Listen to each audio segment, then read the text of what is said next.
Hi, I'm Benjamin Studebaker. And I'm David McKerracher, and you're listening to Why Left.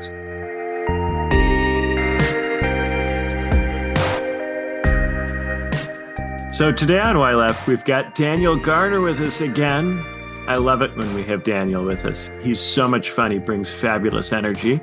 And Dave has a question for us that comes from, I believe, a class that he was recently teaching. It's a mystery question. I haven't heard it. Daniel hasn't heard it. We have no idea what Dave is about to do to us. He just messaged us and said there was an incredible question and we had to get on stream to talk about it straight away. So we're here. We're here, Dave. What is it? Lay it on us. Well, before I drop the question, I want to say it's so good to have you both here at the same time. It's been a while, I think, since what was it, Nashville? When I was in Nashville when I last had you both in the same Zoom call. So it's really cool to have you both here now. I think that was for the episode on democracy, right? And so, yeah, Why Left has been sort of stuttering along because we've both been traveling a lot, Benjamin and I. But I am officially nearing the end of those travels. I'm in North Idaho in the Pacific time zone, and we'll be traveling down to Boise this weekend to move my stuff up here. And so, yeah, it's chaotic and impossible to really plan ahead, or at least when I do, I usually mess it up somehow because of the travel just really messes with us. And so I am excited to get back to some kind of a routine for sure. And with that said, I'm glad you were able to spontaneously be here. So I did a class session today for sociological communication. I did one yesterday for Social 101. And basically, I'm trying to keep these classes going, even though I'm not there in the classroom. And I feel like it sucks. It sucks a lot because I feel like the less time I have with them in the classroom, the more bullshit the writing responses get. And it's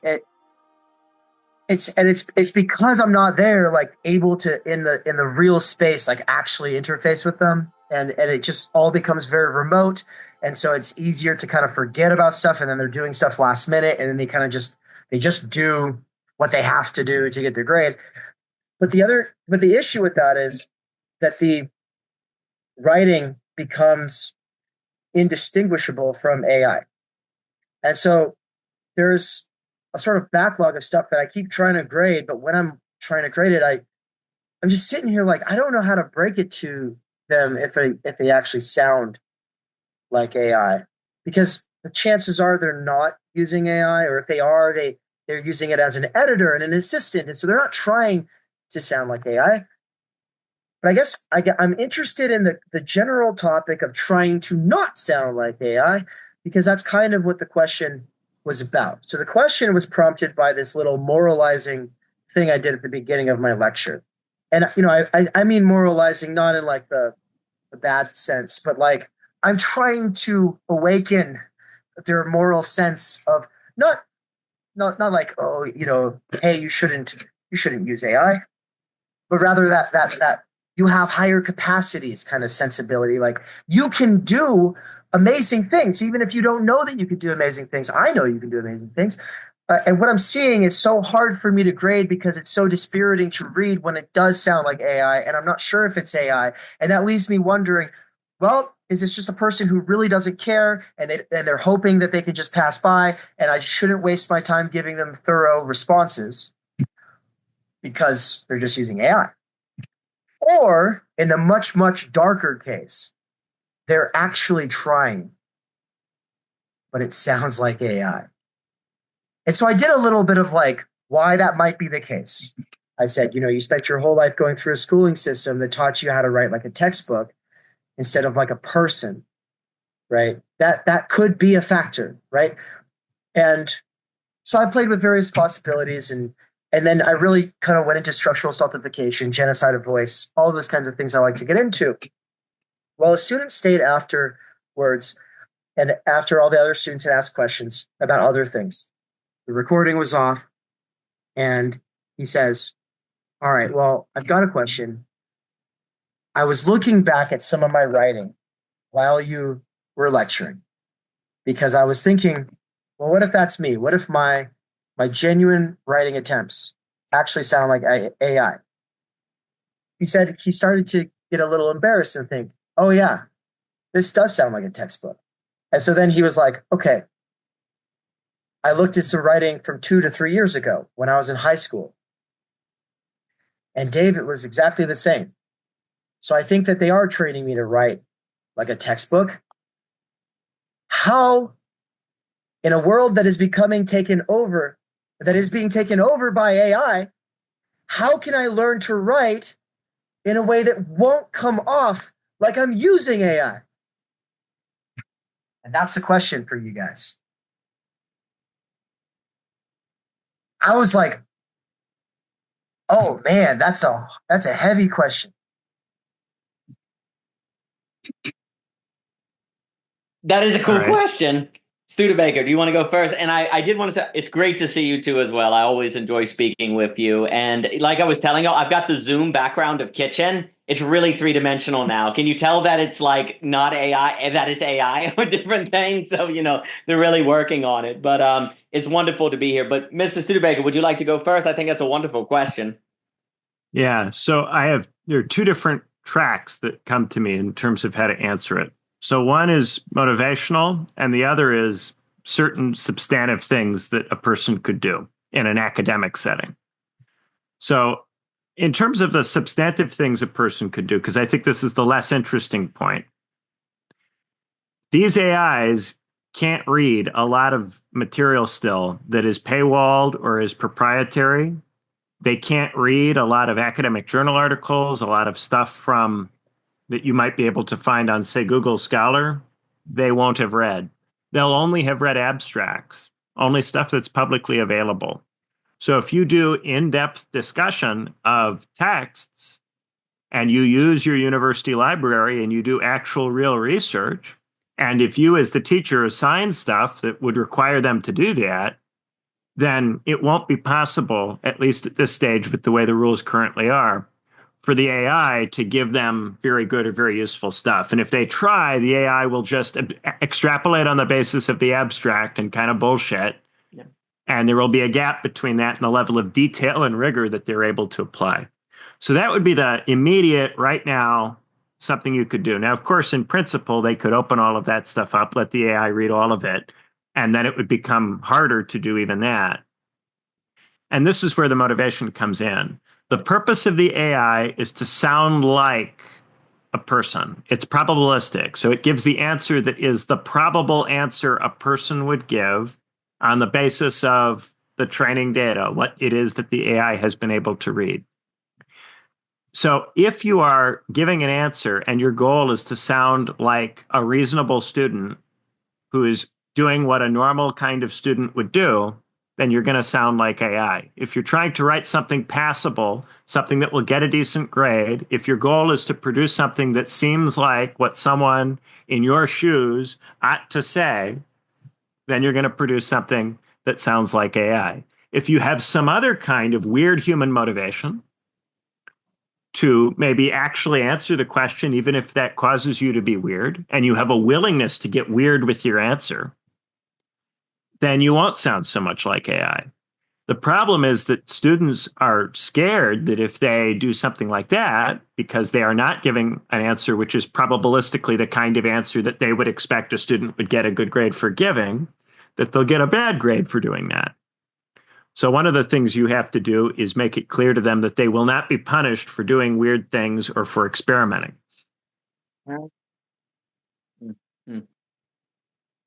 I mean, I really like that. I mean, some thoughts that come to mind first is I do wonder if there's almost this is an age of needing to go back and read people like Montaigne on the personal essay in the way that they did essays that are bringing together personal experience, but also to making a point that is beyond just personal expression, like really using life material by which to actually analyze the current situation.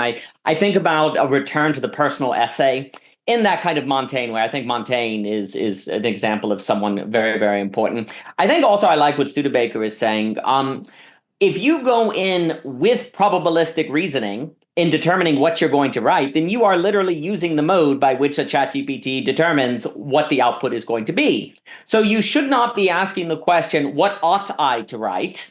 Which is going to then be asking the question of what is expected, like what will, pass, right? Because you're automatically looking for the average. So that means you're using a mode like the mode of logic by which you ask the question kind of sets the sound, the effect it's going to have, because you're using basically the same epistemology as the AI, right? Sometimes I find, like, if I'm speaking personally, often you find yourself writing to think. Like, you're trying to actually think the thought, and writing is the mechanism of thinking. And so you're writing to actually think, to see your own thought in front of you, to keep up and follow your own thought, right? Now, if you do that and then just straight up turn it in, it tends to not be very good, because you need to edit it and you need to revise it and you need to go back and refine it. But actually, I think seriously learning the art of editing and refining is also going to be critical to not sounding like AI. Like, if you really do the editing and the refining of asking questions, can I distill this sentence? Can I make it better? What are other ways to say that? I think a lot of, dare I say, the human voice can actually come out more in the rewriting or the editing or the rethinking, right? Because that's where you look at what you wrote and you start really thinking about it. Like, so you start off trying to think a thought, you write that out, and then you go back and say, okay, well, how can I write this to where it's communicating? It's, dare I say, more elegant. People can understand what it's coming from. What kind of maybe metaphor that I could use? What kind of image could I hang this argument on so people have a hook to hang their hat, right? What is it that I could add to help with the comprehension that also would give it perhaps more style, would give it more flavor, more interest in different things. So I also think a lot about editing and rewrite. Well, what's the saying? They'll say writing is rewriting. Like, writing is rewriting. If there is no rewriting going on, there's a certain problem. I think also I guess the first thing I would say is telling is the student writing something that they feel a need or a hunger to rewrite because they want to get it right. Like, if you really are like, well, I want to go back and make sure this is right, dang it. Well, that means they have a certain mode of care. That's getting into the motivation. And that right there tends to suggest you're going to write it or bring a voice to it that will sound different than an AI, because it will bring with it a certain stakes and a certain fire to it. But that tends to come, like, if you don't even care to rewrite it, like if you don't care to go back and try to make it better, that probably, if you don't have that, I guess is what I'm saying, if you don't have the urge to do the rewriting to make it better, then your motivation is probably like the AI, basically. So the probability it will sound like the AI is higher. So those are some initial thoughts. And now I'm going to want to try at some point to make this very relevant to the question why I left, and sort of this general through line we've had at the podcast. But right now, the one way that this relates is kind of from those episodes we were doing at the end of December about the development of a milieu and of ourselves, right? And I wanted to tie it back to what you just said, Daniel, about thinking things through. A lot of the times, if you really want to do that in a deliberate way, requires writing. And so that seems to tie back to the three principles way. This is the Bryan standard, right? The Bryan standard was the one that says that reading and writing and speaking, like those three things go hand in hand. And so I want to come back to that, but Benjamin, I know you're cooking, so let's go. Speaking of reading, one of the major differences between, say you ask a question to me, Dave, Daniel, part of why we will each answer the question differently is that we've each read different things. We haven't all read precisely the same things, but we've all read a lot. So what we're able to say will be informed by some literature that we're able to reference or refer to. And it's stuff that we think of not because it's what we imagine the ordinary median person to have read, but because it's the stuff that we specifically read. So if you want to not be like an AI, then you have to acquire a weird, distinctive intellectual background, which means you have to actually read and spend time with a weird, distinctive set of texts. And you have to be, again, motivated to do that. And this is the thing. If someone is just trying to not sound like AI, if that's the motivation, because I think if they sound like AI, then the teacher won't be happy with them. Their motivation for not sounding like AI is the same motivation for sounding like AI. The only motivation that actually gets you out of this is a genuine interest in the subject, a genuine passion and love for the subject, which propels you to read and to reread and to write and to rewrite and to read and write weird stuff on the basis of what it is that you care about, what it is that is actually bringing you into the subject. And for some people, it's not going to be possible because some people, for reasons that are contingent, don't have that motivation. So they are just going to produce stuff that sounds like AI. And at a big school, big state university, there's going to be a chunk of those people who are there to get a job because they have to be there to get a job. And those people are going to sound like AI. And we just have to accept that. Yeah. Well, and I just want to say real quick that the robots are coming for those jobs. And so there's two things. One is feeling like the robots are coming for your job, so you're going to have to find a way to stop sounding like AI and actually get outside of the boxes that you've grown accustomed to, right? You've developed a certain kind of habitus. And so that worked for navigating the high school, and it might work for navigating a state university, but is it going to work in life? And of course, a point that a lot of people kind of get intuitively is that what works in high school won't work in life, right? Like what works in high school won't work in life socially, but also at the level of the intellect. Being a genius in high school does not mean that you're going to be producing anything other people will genuinely care about. And so I wanted to tie that in to a lecture that I cite at the beginning in the introduction of Waypoint. Now, I don't remember the name of the professor I'm citing, but he gives writing workshops at University of Chicago. And he talks about the difference between writing for oneself to work out the ideas and then writing for an audience. And at the time that I wrote about this in the introduction to Waypoint, I was saying that my biggest form of writer's block has been feeling torn between audiences because I feel like every single thing I say is going to alienate someone, right? And because the people that I kind of want to speak to are not necessarily the people that are my academic peers, right? And so feeling torn between audiences was a huge issue for me, but also realizing that those audiences were fractured was the sort of proto idea of the PCFM, the post-class fractured mass. I was feeling like genuinely stuck, not because I have a shortage of ideas, but because every time I try to work those ideas out, I'm trying to work them out for myself, but also I want to work them out for others, but also others being fragmented. It's like, so what am I supposed to do? Write it for myself and then write it for an academic audience and then write it for a popular audience. And by the time I get around to writing it for a popular audience, I haven't talked to those people for 10 years or they haven't had a real peek inside my head, right? Because a time energy issue is at stake, or is what I'm getting at, right? The time energy issue being, yeah, it would be lovely to be able to work out my ideas and then fine tune it for a specific general peer, right? The general peer is Hans-Georg Muller's idea. It's kind of like the big other, but it's also a lot more suited for the post-class fractured mass, right? Because the big other, you just have an idea of the general society and its goals, expectations, norms, what have you. But the general peer is a lot more dialed into like your group. And so your group might be all the people who read X, Y, and Z journals. And so in that case, that is who this guy's speaking to. He's saying, write for yourself, then rewrite it for that journal.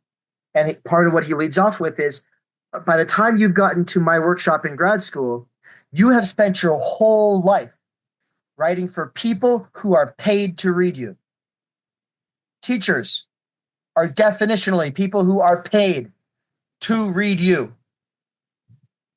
Getting an A from a person who's paid to read you is not the same thing as writing something that would be read and reread by someone who's doing it because they want to or because they are genuinely interested in what you're working on outside of the money that they might get for doing so. And I thought that was one of the most sobering ideas. So we have two things that I've presented. One is feeling the lack of time energy to genuinely rework the writing that you're doing. And so I call it writing on the go. And what I've been doing for the last 5 years is a sort of writing on the go. I don't expect a lot of people to read it, a handful of people maybe, right? Because it's kind of me working out my ideas in public, which is very embarrassing. It's very embarrassing. It's like my whole butt is just hanging out. And I'm like, I didn't know that. Oh, but I did. Sorry, I just don't have time to pull my pants up. Like, it's terrible, you know? And on the other side, we're talking about developing a habitus that works its ideas out vis-a-vis the teacher who's paid to give it the thumbs up or the thumbs down. So these are all really important topics, and there's a few things. So first, what Mr. Studebaker was saying about reading cannot be overstressed. I think this is an extremely important point. If most people do not read, then the kind of voice you're going to get from AI will be the voice of someone who has not read, who may have read the topic they're supposed to do a paper about, but it will be a very narrow sort of voice, right? And I actually am of the opinion that when you read people, you do have a sense of the books that they've read in their style, or you get a sense of it. One could argue their voice is the product of the history of voices they put themselves in. It emerges out of it. And it creates, when you read certain people, you know they've read a lot. Not because they're telling you all the people they've read, you can just kind of sense it in the way that it comes across. And it's very natural because one of the key, because when you read, there are certain associations that will suddenly come up in a conversation that are completely unpredictable. If you were doing a probability assessment to determine what is the most likely association to come up in the conversation next, well, the AI can give you one, but someone who's well read, they'll suddenly be talking about, like Austin Farrer Hume. What do they have to do with this? Oh, I see. Like the way that what happens when you read a lot, you're able to make unpredictable associations that are relevant, not random, and bring them into the discussion. But you can only do that if one has read. And I definitely think that you intuit style as having some sort of connection with that and what they've read. And certainly also too, what I would say is another just, I guess, practical tip is that when I have a short story, say like Help, this was very intentionally supposed to have an experience like McCarthy's The Road. So I literally took The Road and verbatim wrote down for about 3 weeks sections out of that book to make sure I am using that form. I threw all of it away, but I was just trying to get the style into me. So then I put it aside. So then when I went to read the story, it was more permeating through, actually. And I've done that with Faulkner for like Southern fiction works. There's been like, if you're really like, I want to have a distinct voice and you want to have it have a certain air to it, it can actually help to just kind of verbatim copy for a bit and then get it into you and then go to that work you want to do. This is perhaps easier to do in fiction because you have particular styles you want to communicate. Like and you're like, well, this story is taking place on on a farm in a particular place. Let me get in some Steinbeck. Let me verbatim copy out some Steinbeck do a few hours of Steinbeck copy. Also, then you can remember the Steinbeck and you can reference it. So you're adding to your associational treasure chest as well. But that also I have found becomes useful. And then if you actually do that, when you're doing other works, the lessons you've learned from carrying out that practice can carry over into other fields and different things. So I've done that too. What I will also say about the time energy point that you're bringing out on the writing, I think, so one, like we were saying, there's a difference between where you're writing to get out a thought, where there's something alive and I need to get it out now. I know you've talked about going to the bathroom. I've had the getting up at 2 a.m. going, let me write it out, or first thing, everything has to stop. It's got to go, right? That's extremely important.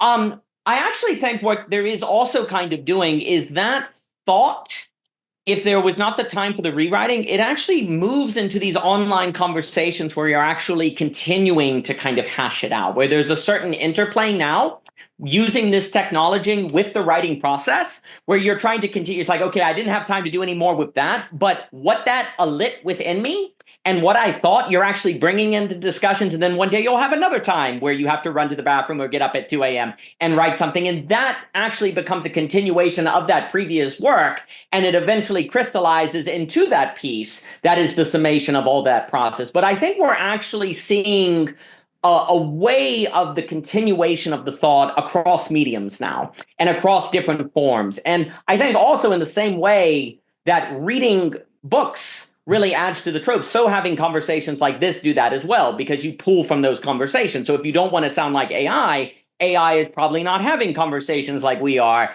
and then that changing how it talks about and changing its its treasure trove of association. So the reading and the conversations also go along. I actually don't know, like on this idea of wow, I really don't want to sound like AI. That becomes a certain motivation to engage in these kind of conversations, and to actually engage in reading.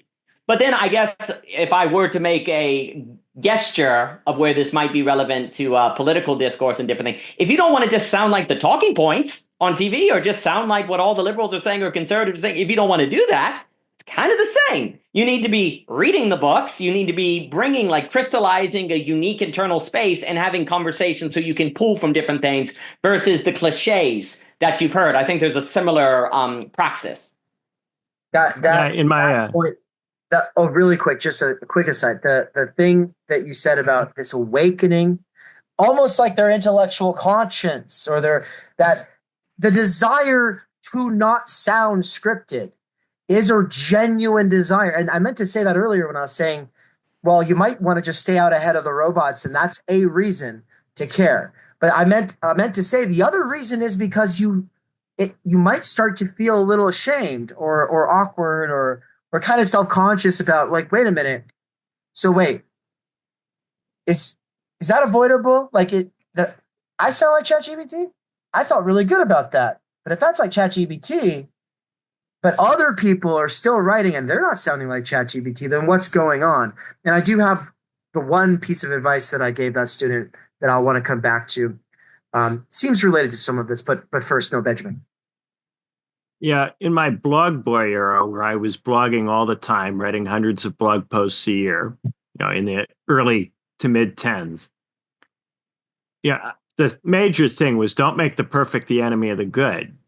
If you have something, throw it out there. It's not perfect. People may disagree with it. You may learn things from how it's received. Float it anyway. Let people argue about it. Let them tear it apart. Who cares if you agree with it in 2 years, 5 years, 10 years? You can evolve and develop. You can change your mind. But if you don't put it out there, then you don't get the reaction and response, and then you don't develop in dialogue with that. Yeah. Instead, you hold on to your malformed thought that you haven't vomited up, and you stay committed to the bad ideas that you haven't properly worked through in dialogue with others. So you have to throw stuff out there, even though it's not great, especially when you're young. And you got to throw stuff up continuously. And along the same lines, when you are just putting stuff out there, one of the things you can do is, if you're following the news, if you're following the discussion, what's not right about it? What's wrong with it? Something I used to do a lot of the time was, you could call it writing for God. Like if God were here and God could make an intervention, what might that intervention be? What would God say to everybody? And to see how close you can come to that. Try to personate that. Obviously, you can't get there. Obviously, you will fall well short of that. But write it for God instead of worrying about specific audiences, who it is that's going to like it, how it's going to be received. Don't write it for yourself, because then it'll get self-indulgent. Write it for God and make the best possible intervention you can on the basis of what you understand to be good, and then learn from how it's received, how it goes down.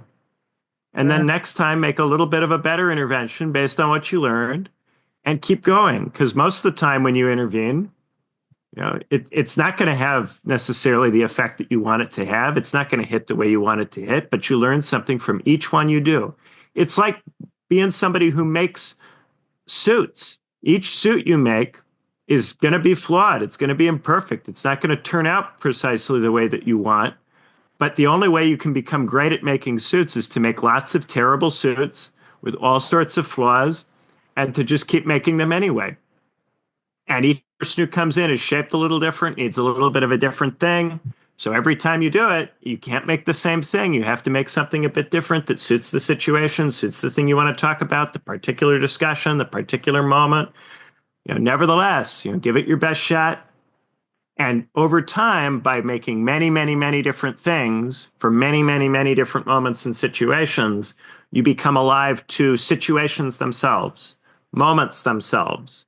It becomes less about saying something that will affect a particular audience and more about what's the best possible way a person could respond in this moment, in this situation.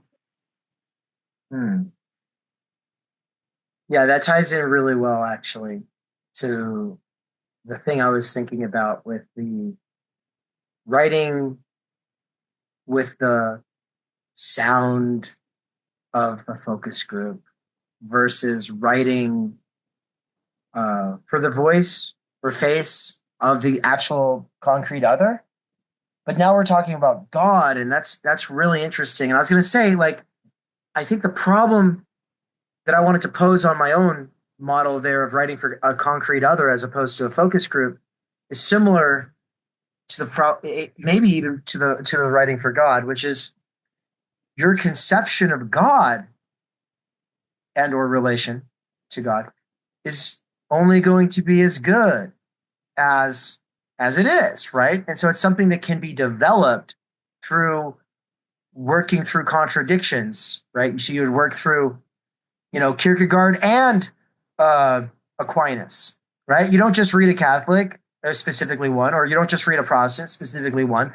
No, read people whose voices resound through the ages, who have been sort of literary meccas for people who are trying to orient themselves better to God, right? Well, similarly, your people are only as good as the people that you're picking to associate with, right? And so if all you see are people on TikTok who keep everything down, and by the way, 50% of my students are on TikTok, 25% of them are on Instagram. That's reels, baby. Right? Well, I mean, there's actually some really, really, really talented, charismatic, funny, and also sometimes intelligent people who are producing content as in the form of reels. There are. But you're not going to really go. I mean, I guess, what am I trying to say here? That's not getting to know a person, right? That's not a concrete other. That's a parasocial relation to a certain kind of content that is branded by a persona, right? And so this is kind of taking it back to what Daniel was saying. These kinds of spaces, like the net, or the kinds of conversations that happen after a lecture or in a reverse seminar at TU, right? It helps you meet real people who will surprise you, right? Yeah, we may be too old to know what needs to be said on Reels or on TikTok, but there is a way to make a TikTok video for God.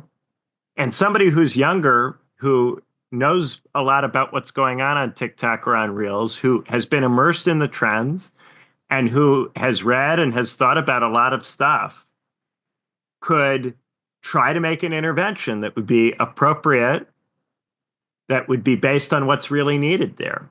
Whereas when you're older and you just kind of wander into these mediums that you haven't spent adequate time to come to understand, you don't know what they actually need there. You have a preconceived notion of what goes on there from what you've heard about it reported to you on the other mediums that you are more comfortable with or that you spend more time with.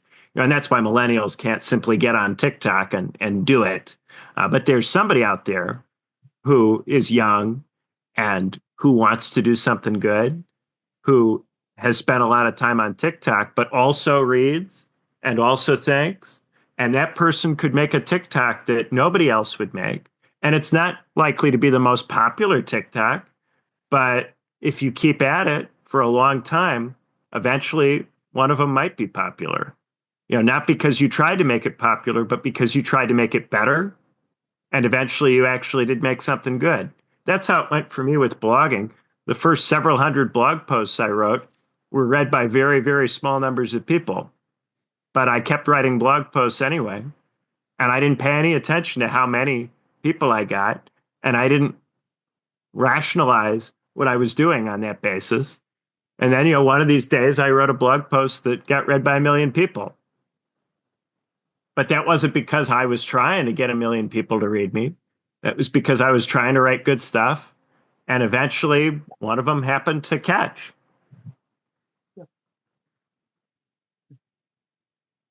Well, I think that's beautiful. I strongly agree with that. And I think also if you genuinely say, I want to write for quality, not just to write to say what I need to say or should say, given the classroom context or the grade or what would be the quote unquote right answer. The very openness and mystery of the question, what is quality? That of alone, if you commit yourself to it, actually goes a very long time. Like, I want to write well. Well, what the heck does that mean? The journey so begins. It's not self-evident. And that's also kind of the key. Seeing quality as necessarily an adventure. Like, because that's always the question. Is quality subjective, right? Or is it just taste?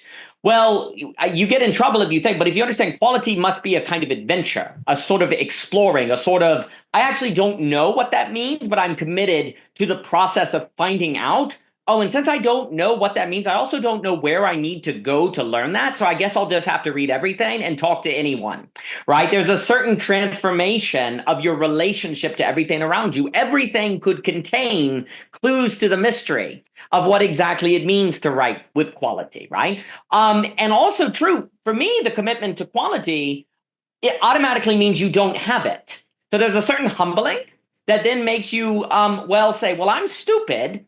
So let me go read these people who I don't know more than these people. Let me go read these Plato's and Saga. Go, who are these people? You immediately in a certain humility are like, I have no idea how to do this. So let me put myself under the what I am led to understand are the masters, or there's a really good reason to think that these people are masters. And let me go in to learn from them, not to find why they're wrong. That's also a very different relationship, right? You're going in to learn how to get at this thing that is quality, that being under these people help you go on that adventure. So to me, like, that sort of commitment has it. Please, Studebaker. Yeah. And if you're driven in that kind of way, you're not just going to write when your teacher or your professor gives you an assignment. You're going to write all the time. You're going to write for any old reason all the time. Yeah, and that's really the people who are really the sorts that ought to do this kind of stuff. They're people who can't help but write, and they're people who write all the time, and they write lots of stuff that nobody reads, nobody cares about, and it doesn't ultimately bother them or deter them or cause them to stop. Because they're not doing it simply for reputation or simply to look good or simply to be well liked or to be well regarded. It doesn't matter. None of that matters. Well, and to me, beautifully said. Please, Dave. I'll do it. I'll say it. Okay, so there's two things. One is the train of thought, and the other is finding your voice. And what I want to say is, and the way to connect them, is that when you don't know, you don't know. And there's the Dunning-Kruger effect, right? And so you might think that you're listening to a profound intellectual on a podcast, but then if you don't read, guess what? Anybody who picked up any book is going to sound profound compared to you. And that's a fact. And I can say that confidently because there was a time when I had not read any nonfiction. And it was up until the age of 22. So I was pretty late to that game. I had not read any serious nonfiction. I had, squirmed my way through some homework in homeschool, right? But that was not the same as like having my spark ignited by somebody who's really into the field or whatever. And also, I did not learn to read until I was 12. This is something I go into in that lecture with my students, talking about, this being a very pivotal moment, how humiliated I was by reading and writing. right? Because my parents couldn't teach me, my grandma couldn't teach me, and uh, I embellish the story in the form of that lecture, but let's just say that at the age of 12, it became very obvious to other people at my church that I couldn't read because I was supposed to read in a circle. And when I said I couldn't, the guy thought I was being rebellious, and he thought I was trolling him. And so eventually he dragged me out of there by my ear. And the other students thought that I was like trolling him too, I think, so people, or they thought it was funny that Dave, who they don't like, couldn't read, ha ha. I don't know. I'll never know because I really, there was no possibility of a relation there. I was so humiliated. And I broke free and ran away and cried. And like, it really wasn't like a life defining moment. It didn't make me want to read serious nonfiction. It just made me want to learn how to read, right? I really like just gritted my teeth and forced myself through a book, not understanding what I was reading, but still reading it. You know what I mean? And by the time I was done with the book, I was reading. That humiliation was a motivation in that situation. And then I was able to read The Lord of the Rings and Harry Potter and all kinds of great stuff, all kinds of great stuff. But I wasn't reading nonfiction. So this inability to tell if what I was listening to was profound or not only became obvious to me retroactively once I'd started reading serious nonfiction. And it wouldn't have happened if I hadn't have come into close proximity to people who cared about me and my education and my development in the college, in the field of college, right? And so there were professors who were able to care and had the capacities to read my work and to seriously call it out as not quality. And if it wasn't for that, I wouldn't have found out. And a lot of professors are afraid to give bad grades now. And a lot of professors feel overwhelmed by how much ChatGPT they're reading. And so they stop reading as closely. And so it's almost like the thing that was there to kind of save me in a sort of sense, it's not there for everyone else, right? But yeah, there was a point after which I was like, oh, Sam Harris, he's not actually as amazing as I thought he was, right? But it only came after reading a lot of other stuff. And also realizing that these professors who I really looked up to thought he was a joke. And I was like, how do you think he's a joke? And it wasn't until like a year and a half later where I was starting to be like, oh, and it's because these things come slowly over time. And so the Dunning-Kruger effect, not knowing that you don't know, and not knowing the reach, the width and the depth and of what it is that you don't know, which of course I still don't. And this brings us back to the humility thing that we're talking about. But on the train of thought thing, like I said, a podcaster who reads at all will be better than the podcaster who doesn't read at all. And that is clear enough to anyone, really.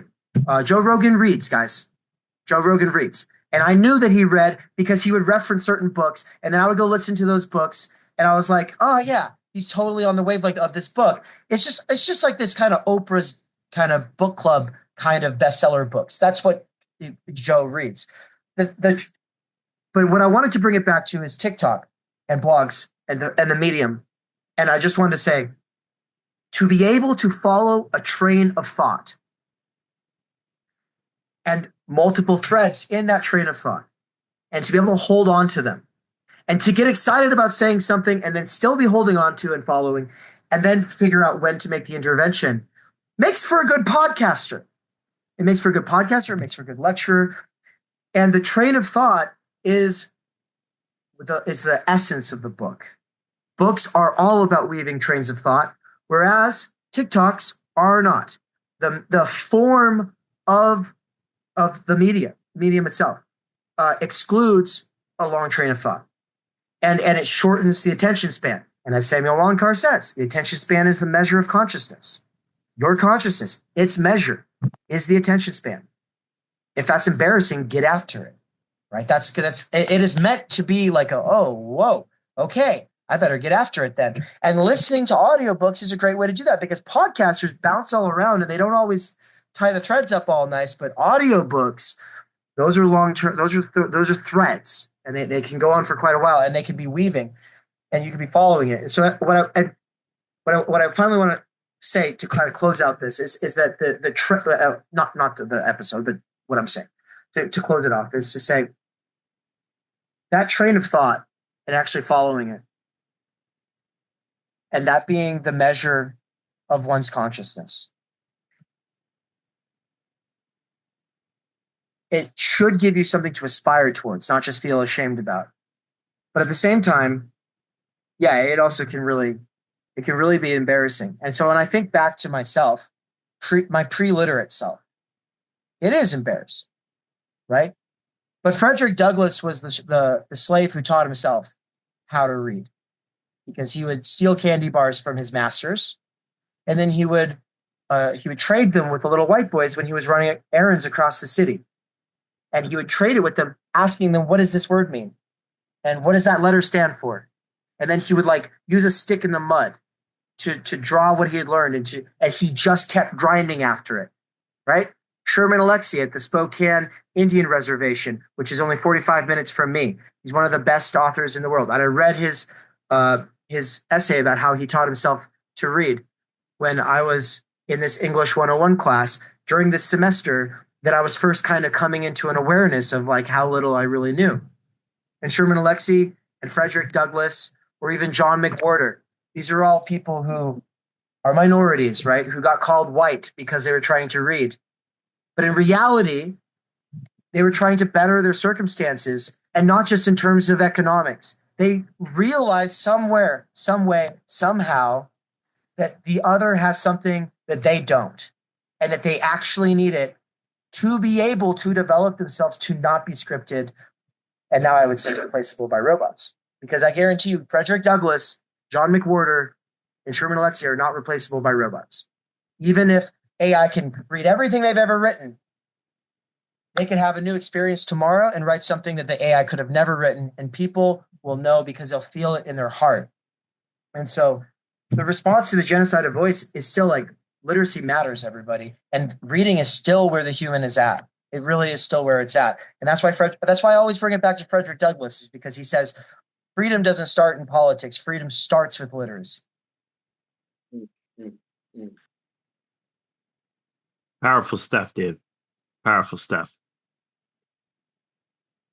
Very much so. And, there's a few things that come to mind that you said that are very important. First off, it is interesting, as you were speaking about the idea, with Douglas, right? Reading, oh, you're white, there's a certain, you're losing. It is very interesting because, if you say, well, you're reading philosophy, you're reading literature to kind of engage in the great conversation, there's a sort of dismissal of that, right? Oh, do you think you're better than other people? Are you going to get paid? How's that going to give you a job? It's interesting how there has always been a tendency to other aspirations for forms of literacy. And that is extremely consequential. And it would be good of us not to repeat that mistake again today for those who would seek a literacy that would move them beyond sounding scripted. When we look back on the past and we see what was done to Douglas, we think, well, that's so horrible for people to make him feel, like white, or trying to learn literature or different things. So that's a certain betrayal. But we actually today can do that in different forms to one another without realizing it. And I think that's very problematic. I really like the point on this idea of, if you see that you sound like ChatGPT, if you sound like AI, that shame can actually be a motivation to develop your voice. One time I was speaking with my beloved Bernard Hankins, and I actually think a lot too. Another way to think about this problem, I do like bringing in the cipher, hip hop, spoken word actually being a sort of practice for this issue as well. But Bernard would always say that most conversations are like board games. If you pay attention to them, it's like, okay, open the board game. What, in the, abortion. Okay, you pro-life, you're pro-choice. Here's the move there. What about rape and incest? It's very predictable. It's kind of just following the board, like many conversations. There's certain rules you follow.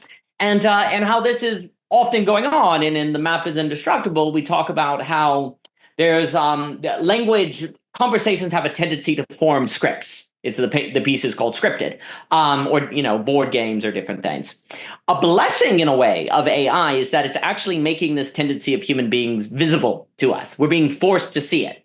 Whereas when it wasn't so concentrated, you may not notice it, or you could dismiss it. But AI is like, yeah, no, you sound like me. So what are you going to do about it? It sort of like pins you down in a sort of existential way. You're forced to see it now. This is what we've tended to. This is how we've naturally sort of gravitated. But now you have to see it. So what will you do? Will you deny that? Will you give up? Or will you rise to the occasion and try to speak in a manner that is not so scripted or does not come off as scripted? I think that can be motivating. I think also with what you're saying about the Dunning-Kruger, for me, the commitment to quality is also, or like writing for God, I think it's a beautiful way to put it. That also means you have to go face the people who are going to reveal to you that you don't know what you're talking about or that your writing's not very good. It's like, okay, I committed to quality, so I have to go through that, right? Like realizing that sort of awakening to the realization that you didn't know what you didn't know is part of the commitment to quality or writing for God. It makes me think of the word passion. And passion mean what you're willing to suffer for, right? Passion is not this exciting sort of meaningful, yay, this makes me feel happy. Passion is actually what one is willing to suffer for. Also, the commitment to quality is a lifelong commitment. There's also a sort of idea that there is basically no way not to ultimately sound scripted or to sound like AI unless you are just committed to the human for your entire life. And you are committed to figuring out how to bring your relationships and your conversation into the entire process of developing that humanization that then comes through in the way that you talk and you write and you read and you think and you bring yourself into the space of other people.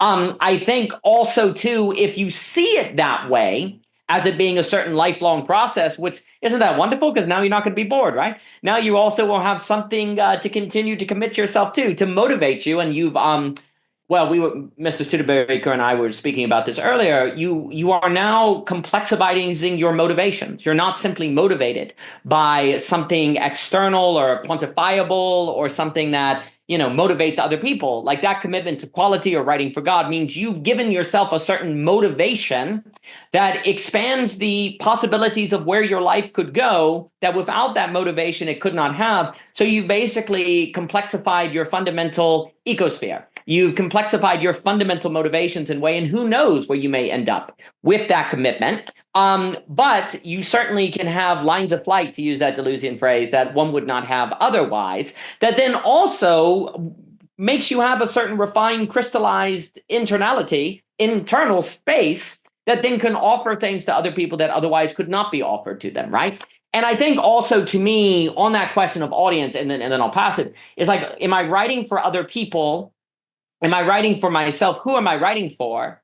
I think for me personally, a way I think about it is if one does not have this complexified, refined internal space, then there is not things that could be given to others that they otherwise could not have, right? Like when you write for the audience, you might simply be writing for whatever internal complexity is already present or the ideas they already have, right?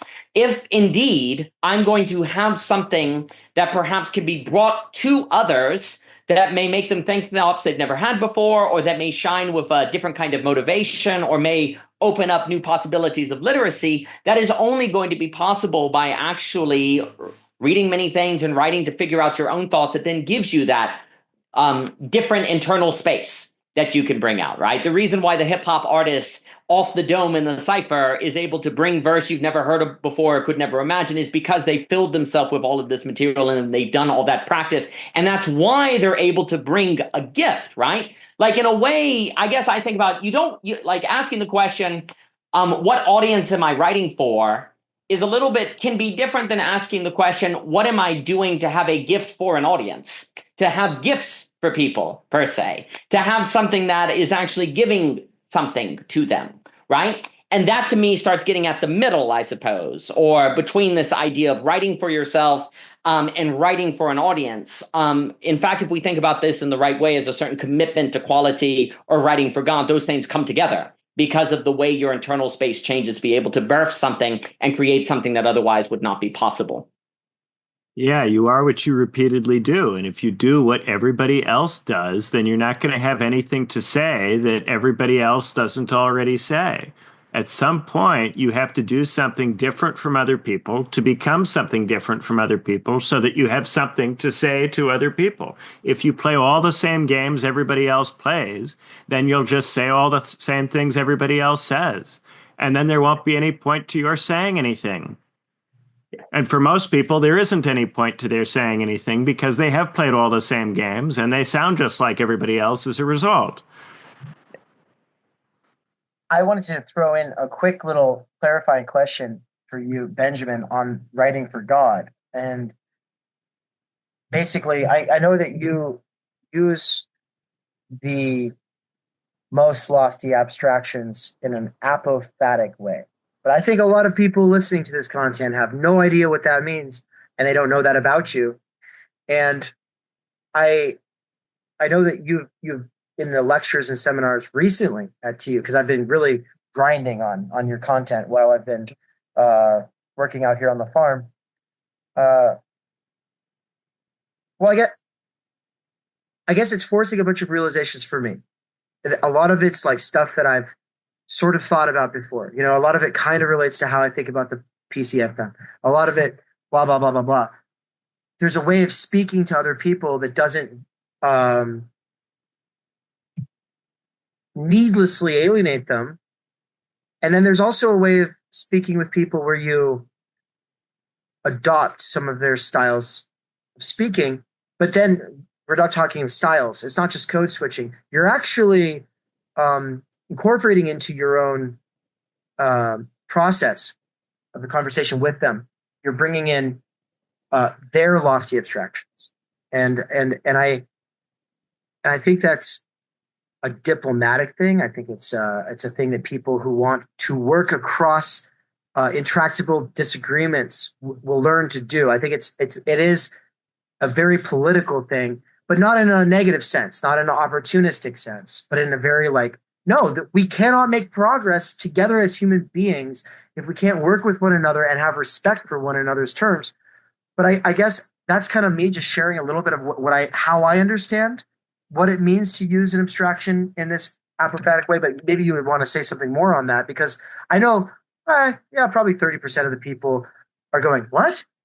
They're saying God so much, that's more than it's ever come up on this channel.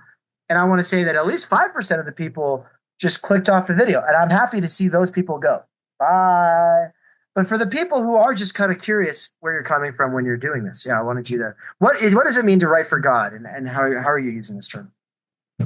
Yeah, so a couple of things there. So one is the what does it mean to write for God, and the other is to do with the use of other people's terms. So for me, these abstractions, these abstract universals, God, the good, truth, love, liberty, equality, representation, nature, all of this stuff, uh, they're universals. So they do actually belong to all of us. So if for whatever reason, because of my life or your life or contingent features of our moment or society, we have become alienated from one of these universal terms, we've lost our ability to express some of what matters. And so when we hear other people use these terms, it's an invitation for us to come to a greater appreciation of what matters, because everyone else is participatory in the universal with us. Everybody else is part of it together with us. So the things that seem very much to matter to other people, there is a sense in which those things do matter, even if that sense is not immediately obvious to us. And even if the language that they're using is language that we feel alienated from or are uncomfortable with. So instead of going, I don't like your words, and reacting to the words that they're using, I go, this is another part of the cosmos expressing part of what matters. And my goal is to try to understand what matters and not to get hung up on the particular words that are being used. And if I'm really able to understand it, it's not that I'm going to be able to tell them what their view is, because they are putting it into the terms that are most appropriate to them. And if I use the terms to describe their view, but I don't have the same motivation, I don't have the same commitment to those terms that they have, then even if I use all of the same terms to say all of the same things, I'm not actually saying the same thing because the language isn't motivated in the way that it is for them. Yeah. So rather than try to explain their view to them in their language, what I try to do is explain my view to them in their language to show respect for that language. And over the course of my life, this has meant that many abstractions that I used to be to some degree alienated from, I have discovered ways to appreciate. And each one that I think, oh, this one's hard for me, I'm not sure if I can use this one. If I tarry with it for a while and stay with it and really try to understand what are people trying to say with it, I eventually do discover that there's great, wonderful meaning in that term that I previously was not fully alive to, that I was ignoring or tending to talk past and fail to appreciate. And that actually I become enriched by sticking with it. And then I reach a point where I could put everything that I care about into the language of God. I could put all of it into the language of the good. I could put all of it into the language of freedom even.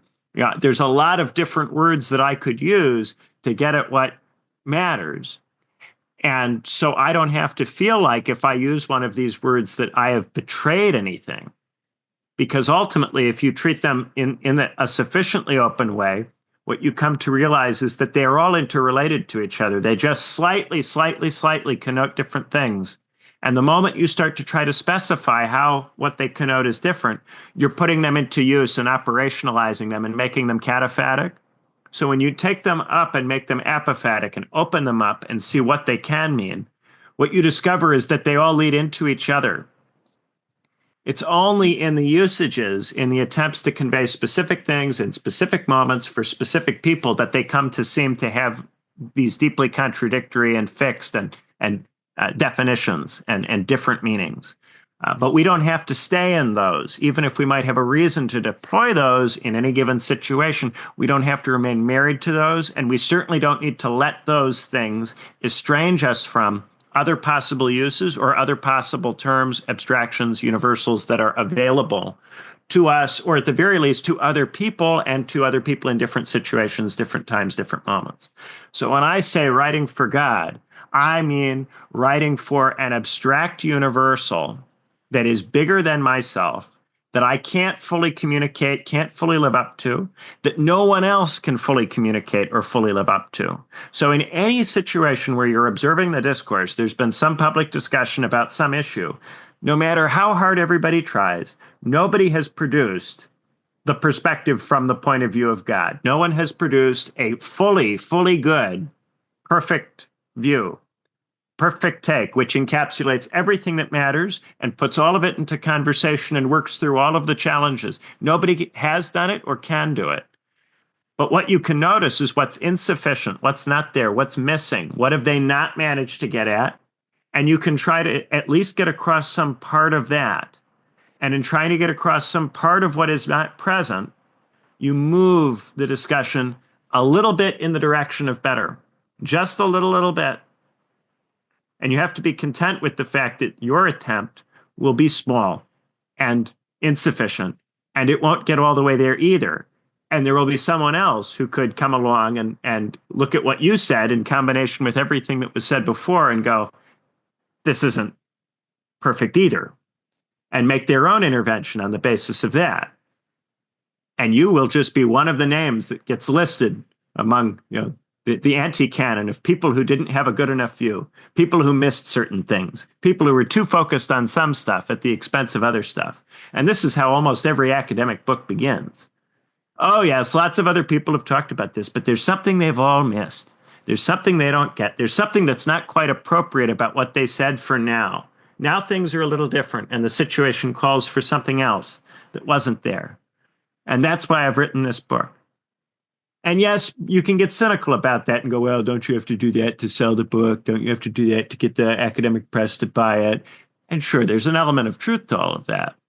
But there's also some real genuine value in the rigor of looking at everything everybody else has said about something that you care about, or at least, a fair number, a fair chunk, a representative sampling at least, and then trying your very, very level best to add something to that, which is what a PhD thesis is supposed to be. It's supposed to be you in the service of God, adding some small, neglected, overlooked little bit to what human beings have done in a particular area.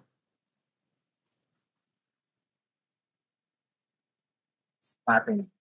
Yes, Daniel. I agree. Yeah. Thank you. That's a fantastic answer. And that's what I kind of thought you were saying when you were saying that. But I'm glad I asked, because there's a lot more there.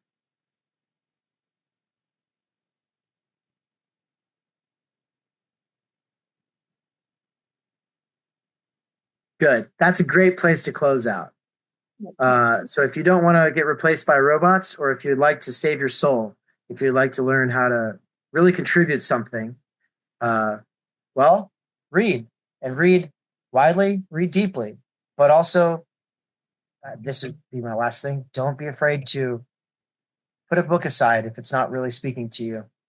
There's not an exam, and you really need to go with what's pulling at you, because everybody is saying, don't read books that are interesting.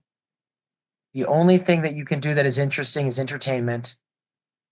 And books are something that you have to sit in the front of class and take notes in preparation for, and then you'll be tested on. And then everyone gets really neurotic about it. But that's a fetishization of what the book really is. Because at the end of the day, the book is about finding your voice and making a real contribution. Daniel, last word. I agree. And what Studebaker said, basically, in my opinion, that mode is how you will develop a voice that does not sound like AI. Like, if you incorporate that way of thinking, then you will not sound like AI. The student who asked the question, who said, I really don't want to take up your time right now. I just have to ask this question. I just wanted to say, you didn't take up my time. You made time, because really good questions make time, and they give energy, because they're so good and they're so timely and they're so relevant that they'll get the three of us to assemble. So thank you, and take care. Thank you.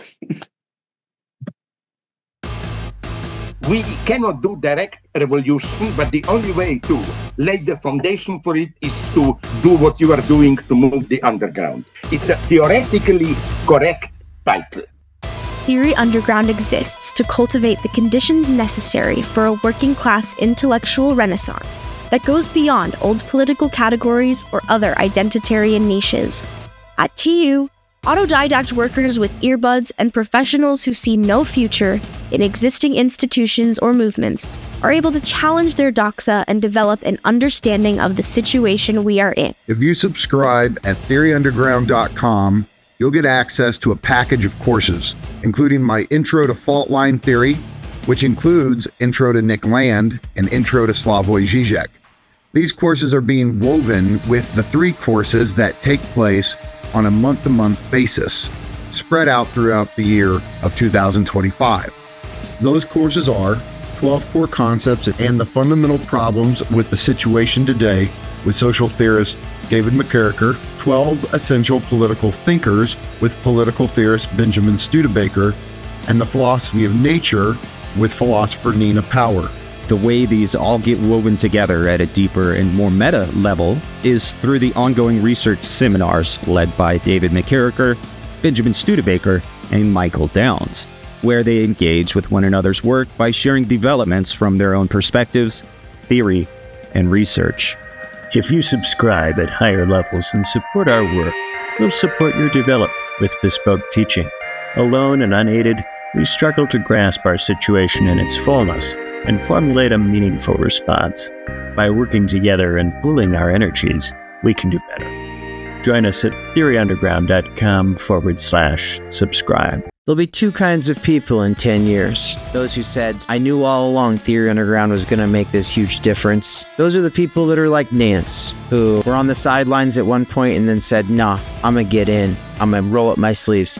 and I'm gonna go hard. And then there's another kind of person, a person who waits in the wings, collects receipts, and who will say in 10 years, oh yeah, I was there. I saw that happen. And then they'll gossip monger. Listen, if you want to get involved, get involved. But if you're going to sit there in the bleachers, well, here's some popcorn. I hope you have fun.